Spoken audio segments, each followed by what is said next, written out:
യേശുക്രിസ്തുവിന്റെ വീണ്ടും വരവും പ്രവചന പഠനമെന്ന 127 ഭാഗത്തേക്ക് ഏവരെയും പ്രാർത്ഥനയോടെ ക്ഷണിച്ചുകൊള്ളുന്നു.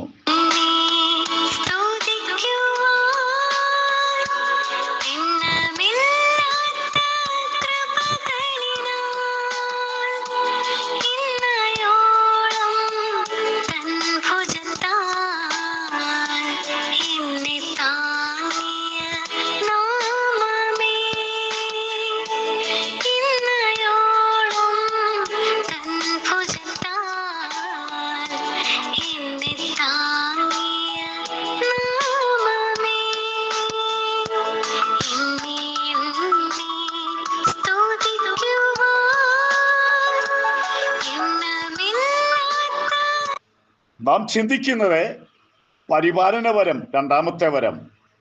നേരത്തെ ഓർപ്പിച്ചതുപോലെ ദൈവം നമുക്ക് ദാനമായി തരുന്ന വരമുണ്ട്. നമ്മളിൽ നിന്നും വരം ഉണ്ടാകണം. അതിൻ്റെ പേരാണ് രണ്ടാമത്തെ ഭാഗം, പരിപാലനത്തിനുള്ള വരം. അത് പരിപാലനമെന്ന് പറയുന്നത് ഇംഗ്ലീഷ് ഭാഗം വരുമ്പോൾ ഗവൺമെന്റ് എന്നാണ്. അവരുടെ ജോലി ആട്ടിൻകൂട്ടത്തെ സൂക്ഷിക്കുക, അതിന് ആത്മീയ പക്വത വളർത്തിയെടുക്കണം. അപ്പോസ്തല പ്രവൃത്തി 20:28, 1 പത്രോസ് 5-ാം അധ്യായത്തിന്റെ 3-2 വാക്യങ്ങൾ.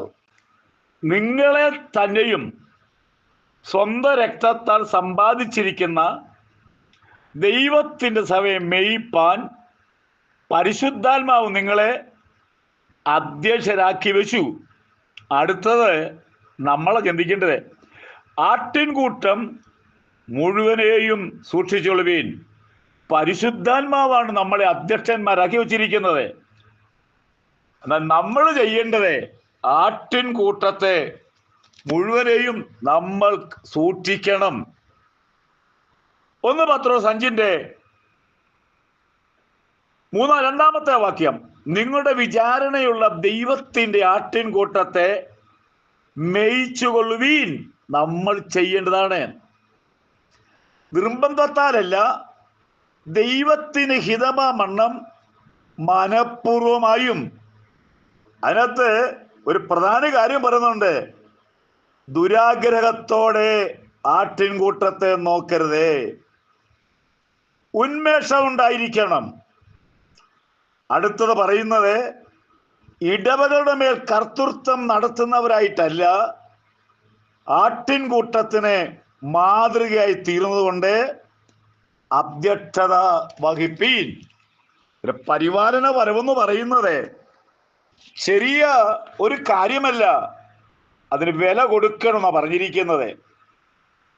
ഇടയനെ പറ്റി യഹസ്കേൽ 34-ാം അധ്യായം വായിച്ചു വരുമ്പോഴേ ആ ഇടയന്മാരുടെ സ്വഭാവങ്ങളെ പറ്റിയും മോശമായ സ്വഭാവങ്ങളെ പറ്റിയും പറയുന്നു. അത് നമ്മൾ പഠനത്തിനായിട്ടിരുന്ന് വായിക്കുക, മൊത്തം വായിക്കുക. പുതിയ നിയമത്തിൽ ഇടയന്മാർ പരിപാലന വരമില്ലെങ്കിൽ പരാജയപ്പെടും. അത് വളരെ ശ്രദ്ധിക്കണം. സഭ വളരുകയില്ല, സഭയുടെ അംഗങ്ങൾ കുറഞ്ഞു പോകും.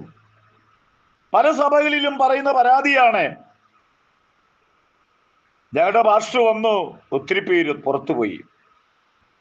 പരിപാലന വരമില്ലെങ്കിൽ ഇങ്ങനെയുള്ള പ്രയാസങ്ങൾ ഉണ്ടാകും. എന്നാൽ പരിപാലന വരമുള്ള ഒരു ദൈവദാസനാണെങ്കിൽ തീർച്ചയായിട്ടും സഭയ്ക്ക് വളർച്ചയുണ്ടാകാൻ സാധിക്കും എന്നുള്ള കാര്യം ചിന്തനീയമാണ്. എങ്ങനെ പരിപാലന വരം പ്രാപിക്കും? നമ്മൾ ചിന്തിക്കണം. നാം ദൈവസന്നിധി കാത്തിരുന്ന് പരിപാലന വരം നമ്മളിൽ നിന്ന് ഉണ്ടാകണം. ഇനിയും അടുത്തത്, നീണ്ട നാളെ വർഷങ്ങൾ ബൈബിൾ കോളേജിൽ പഠിച്ച് ഡിഗ്രികളൊക്കെ ലഭിച്ച് ഡോക്ടറേറ്റ് ലഭിച്ച് എന്ന് വേണ്ട ആ നിലയിൽ ഉയർന്ന വ്യക്തി ആയിക്കോട്ടെ, നല്ല കാര്യമാണ്. പക്ഷേ അദ്ദേഹത്തിന് ഈ പരിപാലന വരം ഇല്ലായെങ്കിൽ വിദ്യാഭ്യാസം ആവശ്യമാണ്, പഠനം ആവശ്യമാണ്, ഇതൊക്കെ നല്ലതാ. പരിപാലന വരമില്ല എങ്കിൽ ഡിഗ്രി കൊണ്ടോ പഠനം കൊണ്ടോ ഒന്നും സാധ്യമല്ല.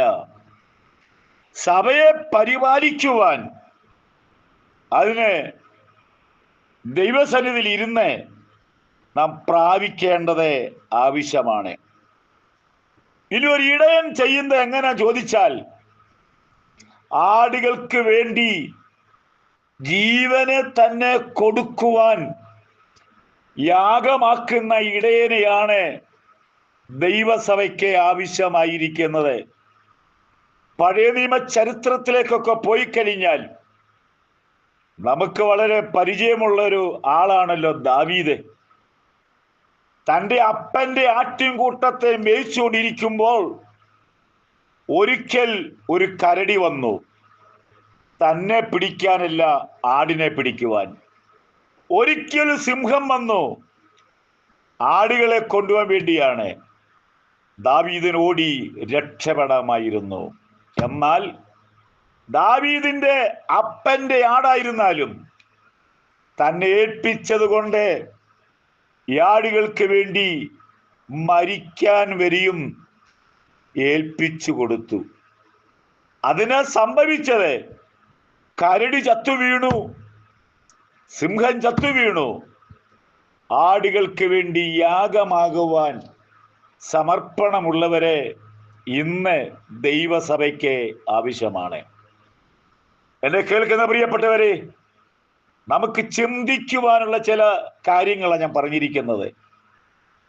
ഇത് പരിപാലന വരം ദൈവദാസന്മാർക്ക് മാത്രം പോരാ, സഭയിലുള്ള പ്രിയപ്പെട്ടവരും ഇത് ആഗ്രഹിക്കണം. ഞാൻ മുഖേന, എൻ്റെ കുടുംബം മുഖേന, ഒരു കുടുംബമോ ഒരു വ്യക്തിയോ എൻ്റെ സഭയിൽ നിന്നും പോകുവാൻ പാടില്ല. നമുക്കതുകൊണ്ട് പരിപാലന വരം പാസ്റ്റർമാര് മാത്രമല്ല, ദൈവമക്കളെ, ഈ കാര്യങ്ങൾ ദൈവത്തിൻ്റെ സന്നിധിയിൽ നിന്നും നമുക്കുണ്ടാകാൻ വേണ്ടി പ്രാർത്ഥിക്കുക. നമ്മുടെ കർത്താവിൻ്റെ വരവ് ഏറ്റവും അടുത്തിരിക്കുന്നു. യേശു വരാറായി. ഞാനെന്നും പറയുന്ന ഒരു പ്രധാനമായ കാര്യമാണ്, ഭാരതത്തിന് വേണ്ടി പ്രാർത്ഥിക്കുന്ന ആയിരങ്ങളുണ്ട്, പതിനായിരങ്ങളുണ്ട്. ഒരു കാര്യം കൂടെ പറയട്ടെ, നമ്മുടെ ഇന്ത്യ മഹാരാജ്യത്തെ വടക്കേ ഇന്ത്യയിൽ പല ജയിലുകളിൽ നൂറുകണക്കിന് നിരപരാധികളായ ഭാഷന്മാരും ഭാര്യമാരും ജയിലറയ്ക്കകത്തായിരിക്കുന്നു. ഉണർവുണ്ടാകട്ടെ. ആ ഉണർവിന് വേണ്ടി നിങ്ങളും അംഗമാകൂ. ദൈവം നമ്മളെ അനുഗ്രഹിക്കട്ടെ.